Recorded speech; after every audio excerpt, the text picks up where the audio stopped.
Narendra Modi Prime Minister.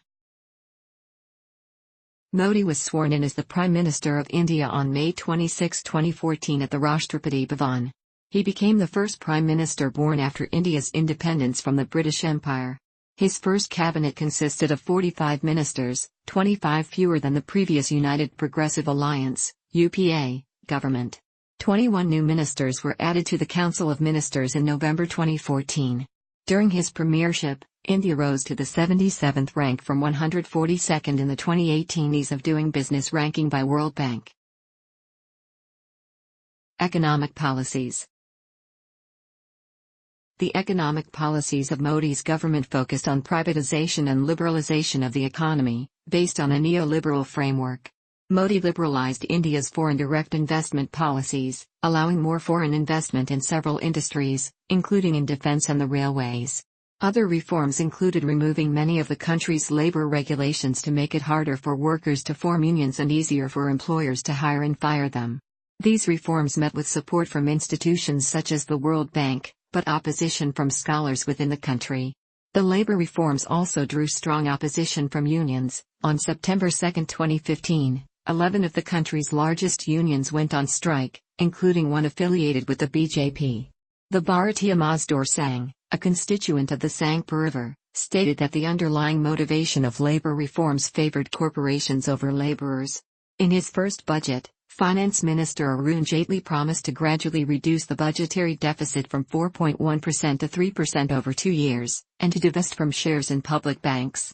Over Modi's first year in office, the Indian GDP grew at a rate of 7.5%, making it the world's fastest-growing large economy. The funds dedicated to poverty reduction programs and social welfare measures were greatly decreased by the Modi administration. The money spent on social programs declined from 14.6% of GDP during the Congress government to 12.6% during Modi's first year in office. Spending on health and family welfare declined by 15%, and on primary and secondary education by 16%. The budgetary allocation for the Sarva Shiksha Abhiyan, or the Education for All program, declined by 22%.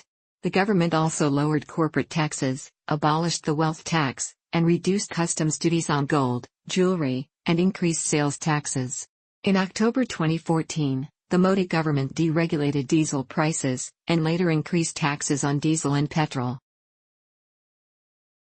In September 2014, Modi introduced the Make in India initiative to encourage foreign companies to manufacture products in India, with the goal of turning the country into a global manufacturing hub. Supporters of economic liberalization supported the initiative, while critics argued it would allow foreign corporations to capture a greater share of the Indian market. In order to enable the construction of private industrial corridors, the Modi administration passed a land reform bill that allowed it to acquire private agricultural land without conducting a social impact assessment, and without the consent of the farmers who owned it. Under the previous bill, the government had required the consent of 80% of the owners of a piece of property before acquiring it for a private project. This requirement was waived. The bill was passed via an executive order after it faced opposition in parliament, but was eventually allowed to lapse. Modi's government put in place the Goods and Services Tax, the biggest tax reform in the country since independence. It subsumed around 17 different taxes and became effective from July 1, 2017. On June 25, 2015, Modi launched a program intended to develop 100 smart cities. The Smart Cities program is expected to bring information technology companies an extra benefit of 20 billion rupees, $280 million. In June 2015, Modi launched the Housing for All by 2022 project, which intends to eliminate slums in India by building about 20 million affordable homes for India's urban poor. In his first cabinet decision, Modi set up a team to investigate black money. On November 9, 2016, the government demonetized 500 rupees and 1,000 rupee banknotes, with a stated intention of curbing corruption, black money, the use of counterfeit currency, and terrorism. The move led to widespread protests throughout the country, including one by opposition parties, which stalled the winter session of parliament. In the days following the demonetization, banks across the country faced severe cash shortages, which had detrimental effects on a number of small businesses, on agriculture, and on transportation. People seeking to exchange their notes had lengthy waits, and several deaths were linked to the rush to exchange cash. Following Modi's announcement, the Indian stock indices BSE Sensex and Nifty 50 declined steeply. There has been a steep increase in digital payments and transactions in the country since the day demonetization was announced. Post the demonetization, the number of income tax returns filed for individuals rose by 25%, indicating the widened tax net. Further, the advanced tax collections rose by 42% and self-assessment tax collections rose by 34%. Health and sanitation policies.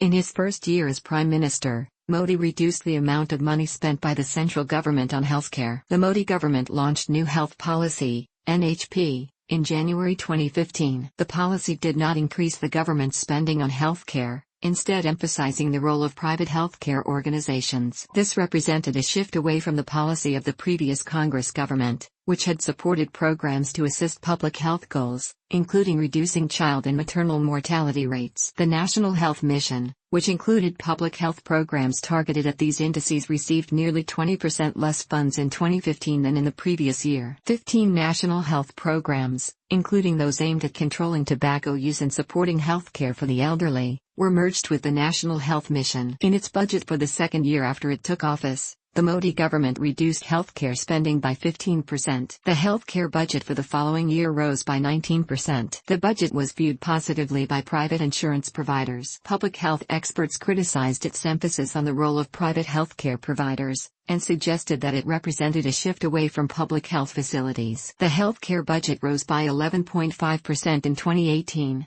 The change included an allocation of 2,000 crore for a government-funded health insurance program, and a decrease in the budget of the National Health Mission. Modi initially appointed Harsh Vardhan, a doctor and an advocate of tobacco control, as Minister of Health. However, Vardhan was replaced in November 2014 by Jagat Prakash Nadda. The government introduced stricter packaging laws for tobacco, which requires 85% of the packet size to be covered by pictorial warnings. An article in the medical journal Lancet stated that the country might have taken a few steps back in public health under Modi. A new national health policy was approved in 2017. Modi has generally emphasized his government's efforts at sanitation as a means of ensuring good health. On October 2, 2014, Modi launched the Swachh Bharat Abhiyan, Clean India, campaign. The stated goals of the campaign included eliminating open defecation and manual scavenging. The plan was to achieve these aims in 5 years. As part of the program, the Indian government began constructing millions of toilets in rural areas and encouraging people to use them. The government also announced plans to build new sewage treatment plants. The administration plans to construct 60 million toilets by 2019. The construction projects have faced allegations of corruption,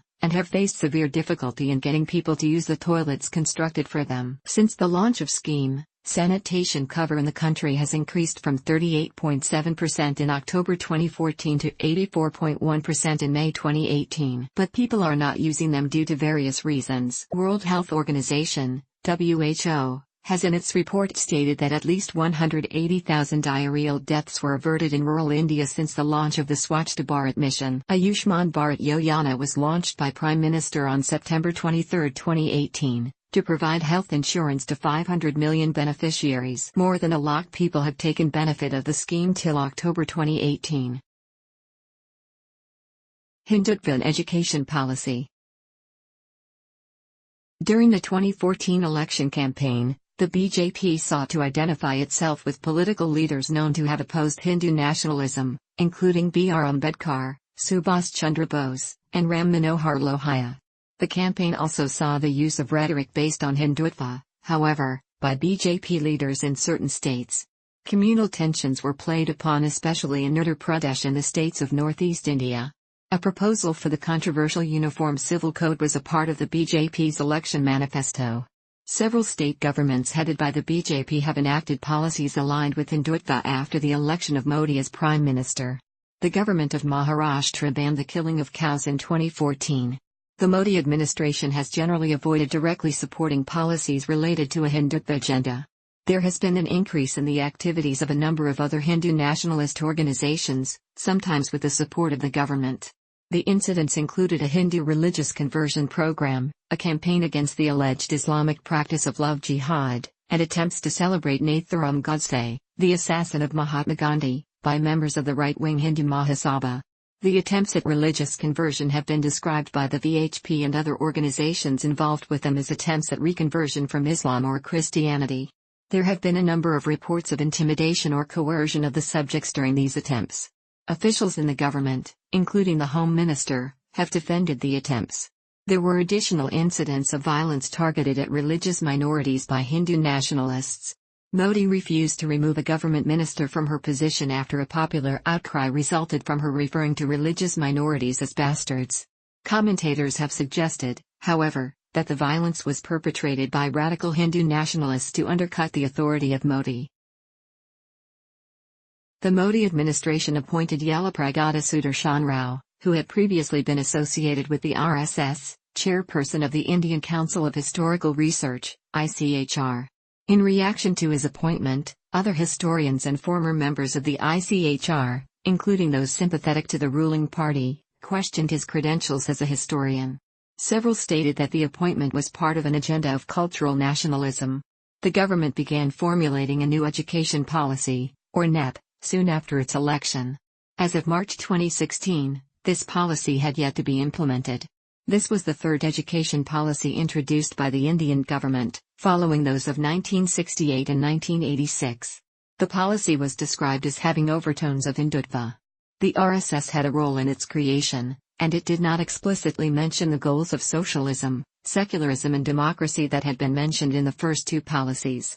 The policy emphasized the education of minority students, as well as those of economically backward groups, in particular on improving enrollment in schools among those groups.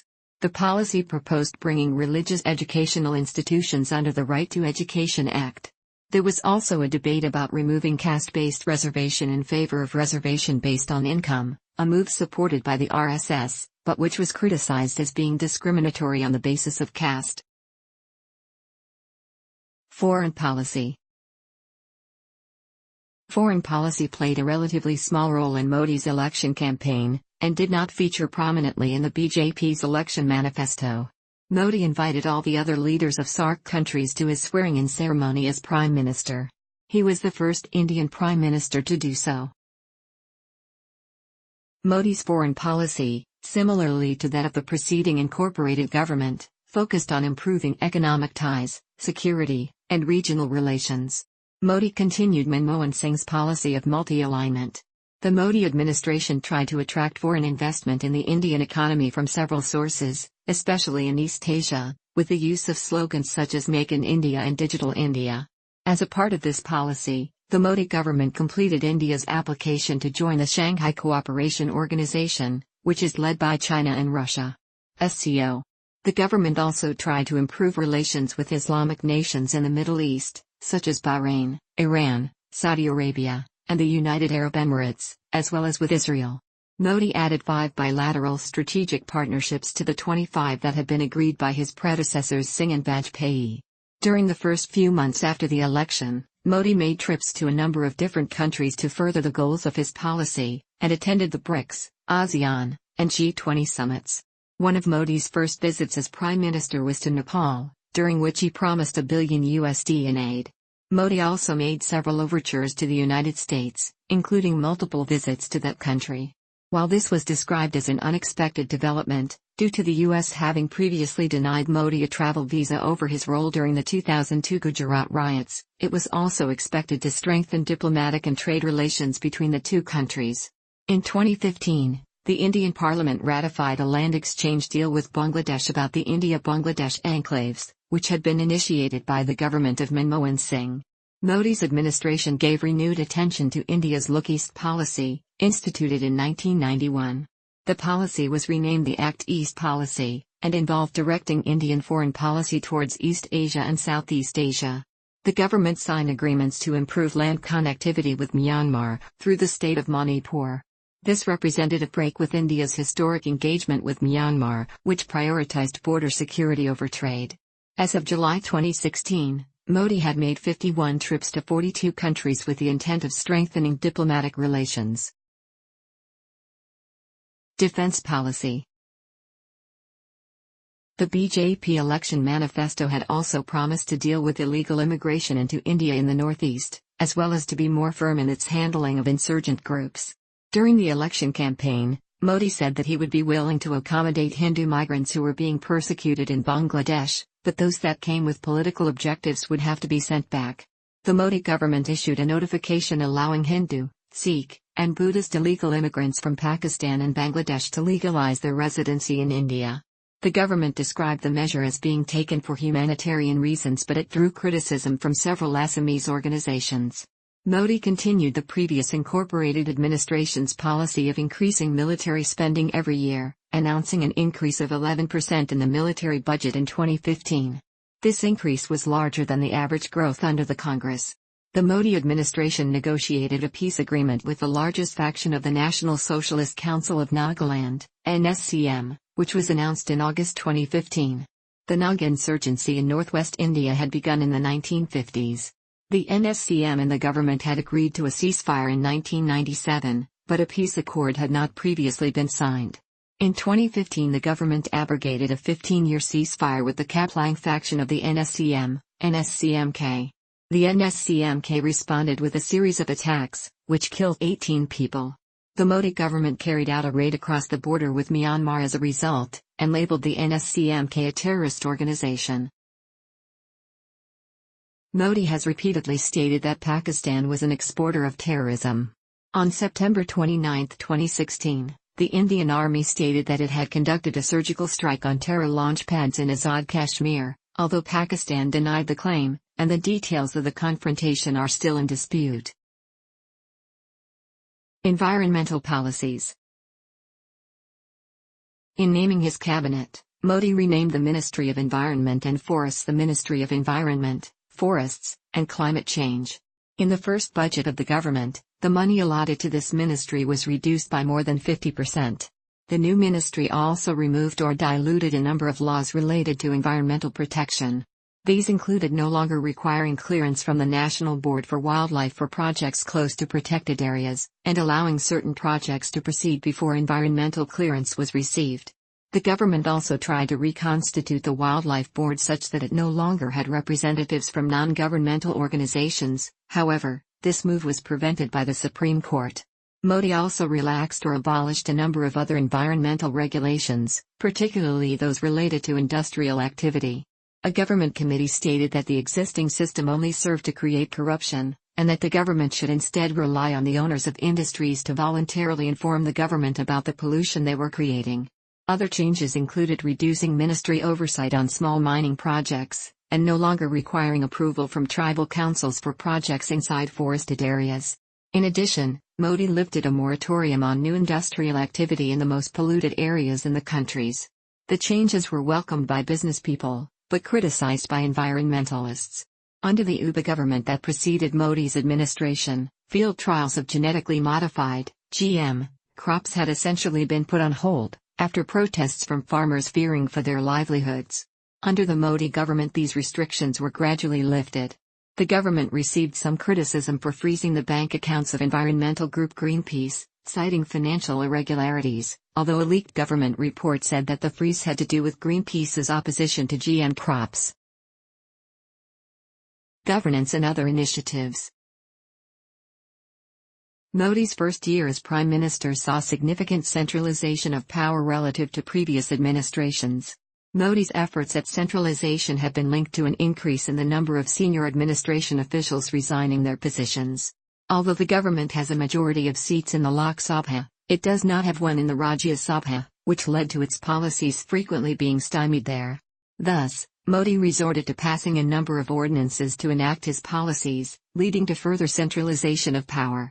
The government also passed a bill increasing the control that it had over the appointment of judges, and reducing that of the judiciary. On December 31, 2014, Modi announced that the Planning Commission had been scrapped. It was replaced with a body called the National Institution for Transforming India, or Niti Aayog. The Planning Commission was a legacy of the Indian independence movement, although critics said that it was slowing economic growth. The move had the effect of greatly centralizing the power previously with the Planning Commission in the person of the Prime Minister. It also reduced the extent of control individual states had over their financial allocation from the Union government, and unlike the Planning Commission, it does not have the power to allocate funds. The Planning Commission had received heavy criticism in previous years for creating inefficiency in the government, and of not filling its role of improving social welfare. However, since the economic liberalization of the 1990s, it had been the major government body responsible for measures related to social justice. The Modi government launched investigations by the Intelligence Bureau against numerous civil society organizations and foreign non-governmental organizations in the first year of the administration. The investigations, on the grounds that these organizations were slowing economic growth, was criticized as a witch hunt. International humanitarian aid organization Médecins Sans Frontières was among the groups that were put under pressure. Other organizations affected included the Sierra Club and Avaz. Cases of sedition were filed against individuals criticizing the government. This led to discontent within the BJP regarding Modi's style of functioning and drew comparisons to the governing style of Indira Gandhi. Modi repealed 1,200 obsolete laws in first 3 years as Prime Minister, against a total of 1,301 such laws repealed by previous governments over a span of 64 years. He started a monthly radio program titled Man Ki Baat on October 3, 2014. Modi also launched the Digital India program, which has the goal of ensuring that government services are available electronically, building infrastructure to provide high-speed internet access to rural areas, boosting manufacturing of electronic goods in the country, and promoting digital literacy.